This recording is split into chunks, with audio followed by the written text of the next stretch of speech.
आज हम पढ़ने वाले हैं कक्षा 8 का पाठ 11 जिसका नाम है बल तथा दाब।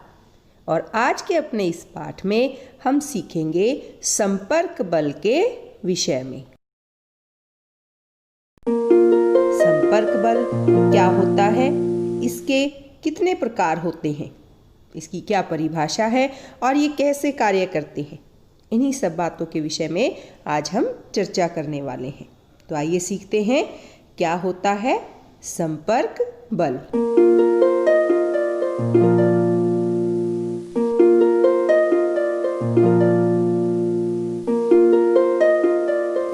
आइए सीखते हैं संपर्क बल की परिभाषा।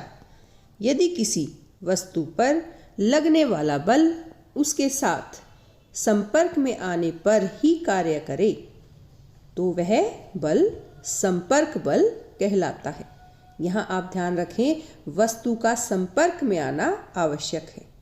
जैसे क्या आप मेज पर रखी किसी पुस्तक को बगैर छुए धकेल या उठा सकते हैं? सोचिए और करके भी देखिए, नहीं हो रहा ना। ऐसे ही क्या आप बिना पकड़े पानी की किसी बाल्टी को या मग को या किसी ग्लास को उठा सकते हैं? सोचिए, क्या आपने अब कभी ऐसा करके देखा है? नहीं होता ना। बगैर पकड़े आप ऐसा नहीं कर सकते। तो सामान्यतः किसी वस्तु पर लगाने के लिए आपके शरीर का वस्तु के साथ संपर्क होना अत्यंत आवश्यक है, तभी यह बल कार्य करता है। तो इसीलिए हमें क्या होता है कि कोई भी वस्तु हम उठाते हैं या धकेलते हैं तो उसको संपर्क में आना होता है। तो आओ अब देखते हैं संपर्क बल के कितने प्रकार होते हैं और यह कैसे कैसे कार्य करते हैं।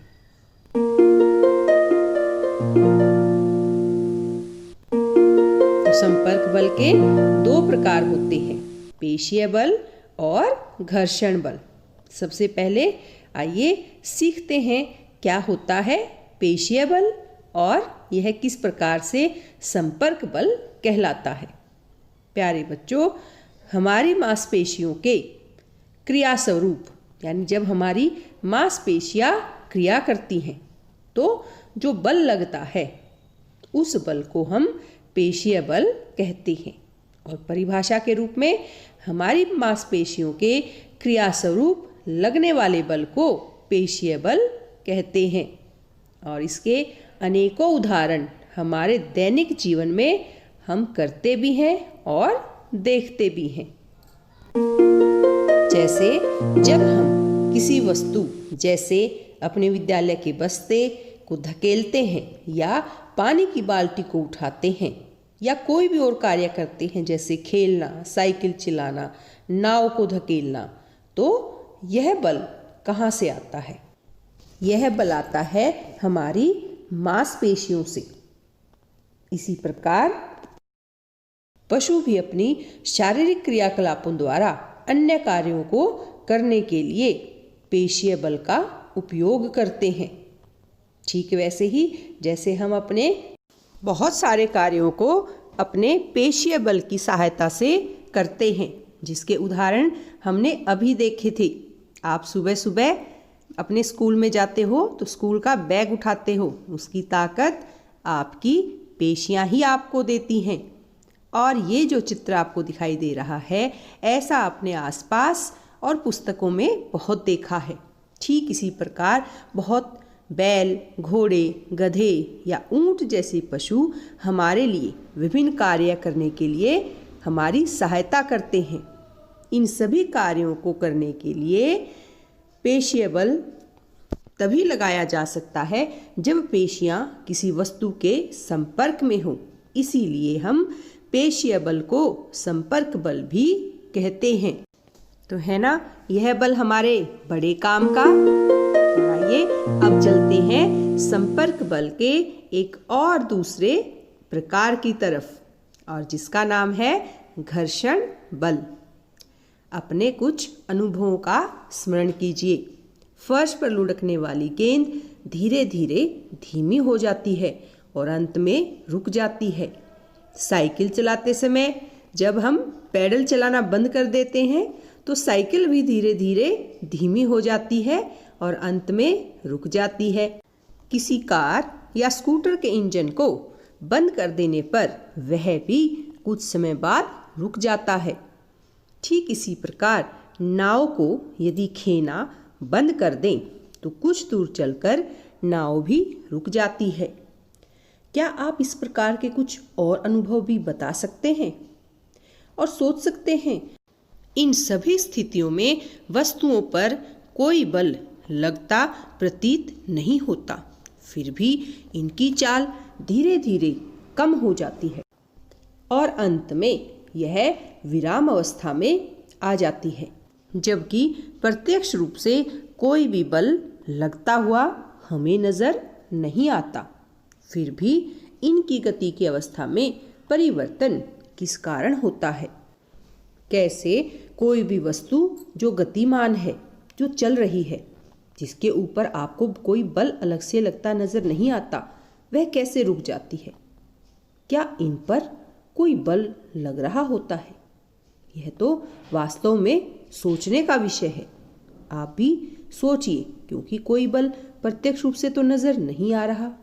फिर क्या आप अनुमान लगा सकते हैं कि प्रत्येक दशा में बल किस दिशा में लग रहा होगा?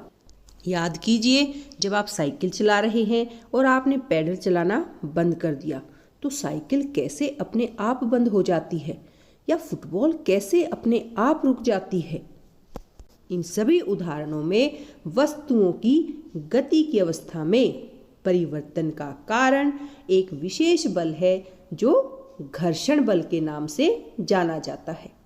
यह बल हमें नजर नहीं आता, परंतु यह बल सदैव ही दो सतहों के बीच कार्य करता रहता है और हमेशा वहाँ उपस्थित होता है।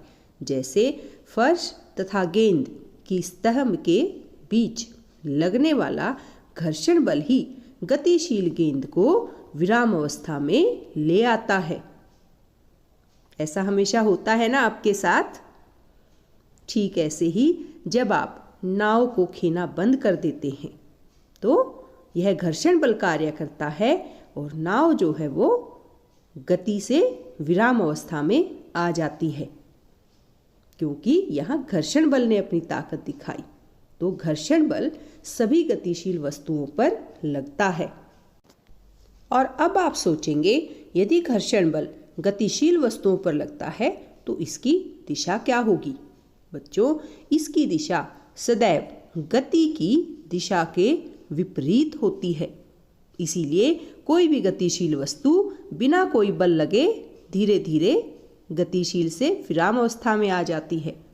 अब क्योंकि घर्षण बल दो सतह के बीच संपर्क के कारण उत्पन्न होता है, इसीलिए यह भी संपर्क बल का एक उदाहरण है। यह था अपना आज का विषय, जिसमें हमने सीखा संपर्क बल और उसके प्रकार के बारे में। फिर मिलेंगे, तब तक के लिए धन्यवाद।